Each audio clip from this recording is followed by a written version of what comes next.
Assalamu alaikum yeboɓe chaîne mon Gatamari TV en garti ɗo e émission men mi-temps émission numéro 6 mo ganduɗa ene waɗe ɗo e chaîne Gatamari TV eɗen di ɗo ɗim tolni ɗo eɗen goni e période navetan zone Ndioum ko waɗi organisé ɗo e collège 1 mo Ndioum chaîne Gatamari TV ne addana mon ko fate préparation ngaji équipe aji ɗi ɗo e Ndioum e ko taari ɗum donc waɗan mon préparé oɗon émission ko Saydou Mamadou Dia ene wonde Samba Thiam kono ko Samba Thiam hande waɗanta mon présenté oɗo émission numéro 6 Gatamari TV eɗen ɗo e terrain ASC mo Dande Leñol ko fate préparation navetan 2022 eɗen gari ƴewde kamɓe ASC Dande Leñol holno mbaɗiri préparé oɗo match mo ganduɗa aɓe payi ɗum hakkude mabɓe Oulade Berry le 25 août ɗo au collège 1 mo Ndioum sen paari min ketto entraîneur mabɓe Hamad Diallo sen paari yimɓe jaa hay capitaine mabɓe woni Djibril yimɓe ƴeewa holno ɓe mbaɗi préparé oɗo navetan ko fate saison 2022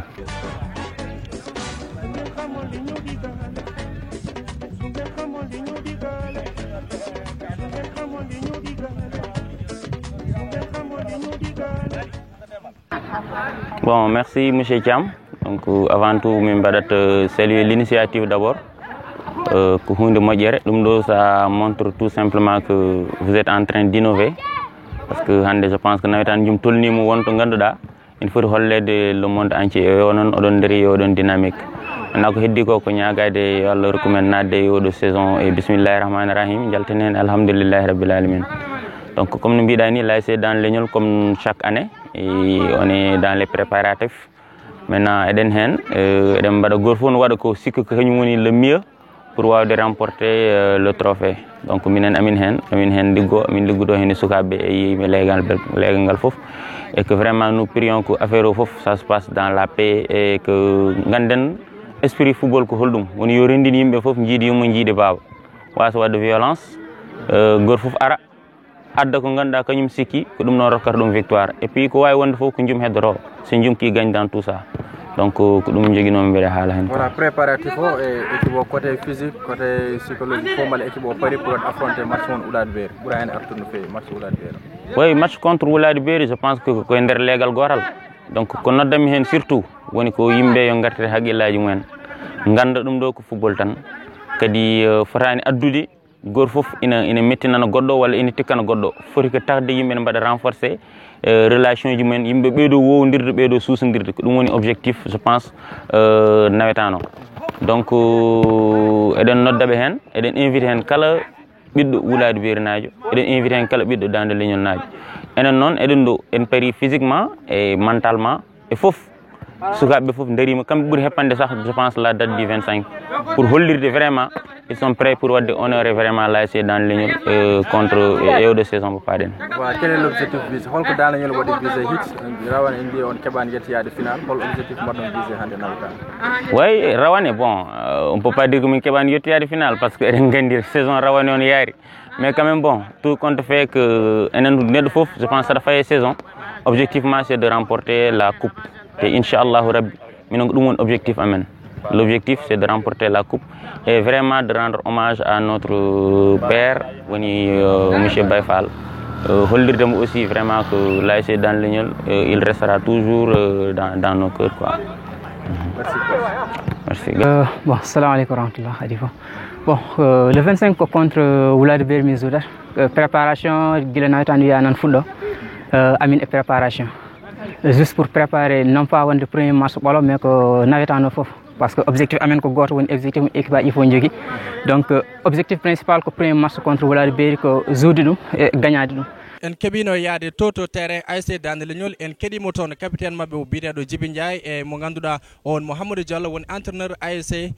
Dande Leñol Caggal no gummiɗen terrain Dande Leñol en gari ɗo e terrain Oulade Berry ƴeewen kamɓe no holno ɓe mbaɗat préparé match hakkude mabɓe ASC Dande Leñol donc ɓoyata le grand technicien Makki Bocar Sall mo adden men joni séance d' entraînement ASC Oulade Berry ƴeewen kamɓe no holno ɓe keɓiri match mabɓe hakkude mabɓe ASC Dande Leñol donc Makki Bocar gadnamin image min ƴeewa holno Oulade Berry waɗi préparé oɗo match mo poɗi jogrude e ASC Dande Leñol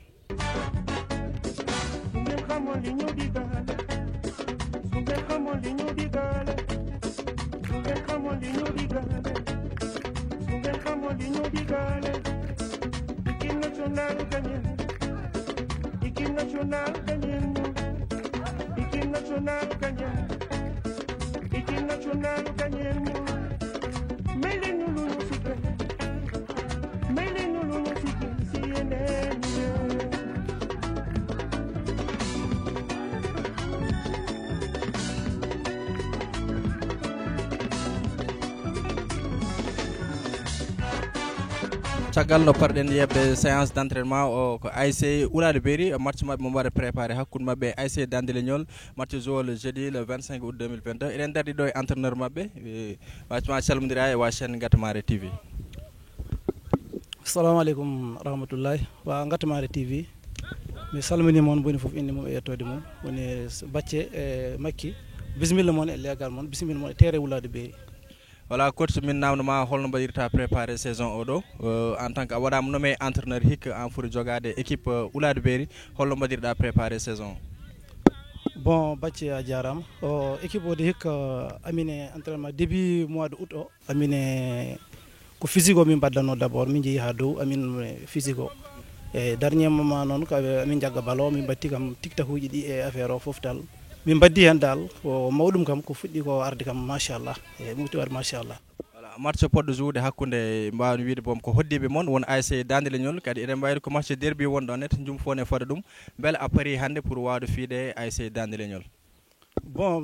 ina wayno mi paari bisimilla mi paari kadi Oulade Berry e Dande Leñol fof ko gotum Oulade Berry e Dande Leñol fof ko gotum kadi comme match entraînement rek comme match entraînement rek parce que Oulade Berry e Dande Leñol dal fof ko gotum dal ko meilleur gagne rek mais en tant que entraîneur aussi so legal fof holimama tottimama wi ya won entraîneur sa wi ɓe que le meilleur gagne walla wi par exemple ko match fair play beele Oulade Berry naɓe jogora hen kulowole beele exactement par ce que poɗɗo rokkudeɓe assurance ka piyo oɗo ASC Dande Leñol. non sisi ɓe kulata saabu haɓe gandi saabu ɓe jii jour aji ɗi ɓe jii kadi entraîneur o no watta e jour aji ɗi ɗum tagi haɓe jogui hen confiance ɗo ɓe goni ɗo hande ko confiance ɓoɓe jogui wona match Dande Leñol tan kono confiance foof ɓe jogui hen inchallahu rabbi hikka ɓe garani duysuɗi ɓe gari tan hikka ko final o dal ɓe gari ƴetti. Voilà chaîne Gatamare TV ne waɗma remercier entraîneur. Merci on jarama makki bacce on merci on jarama. caggal no kettiɗen entraîneur ASC Oulade Berry woni Kawba eɗen kebto joni capitaine mabɓe mo ganduɗa kanko no arten men préparation ko fate match mabɓe hakkude mabɓe ASC Dande Leñol. caggal no parɗen hettade joni entraîneur ASC Oulade Berry eɗen dardi ɗo e capitaine mabɓe accuma calmira e chaîne Gatamare TV kadi mbaɗa présenté yeɓoɓe oɗo chaîne. Assalamu aleykum bandiraɓe salmini wa Gatamare TV e amin mbimon bisimilla moon ɗo e leegal ngal on gari to poɗɗon arde e on gari to jeyɗon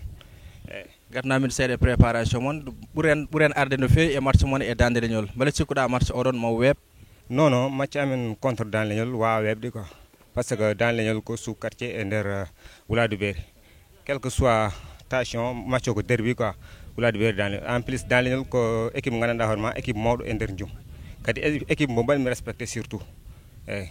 donc wawa webde préparation ki match o wawa webde quoi dans tous les côtés nak. Voilà préparation d'après coach mon arti hen joni beele an cikkuɗa kebɗon ko ɗo liggade deg est ce que ne wawi fiide Dande Leñol. Mais si parce que min mbaɗi préparé physiquement mentalement on est prêt quoi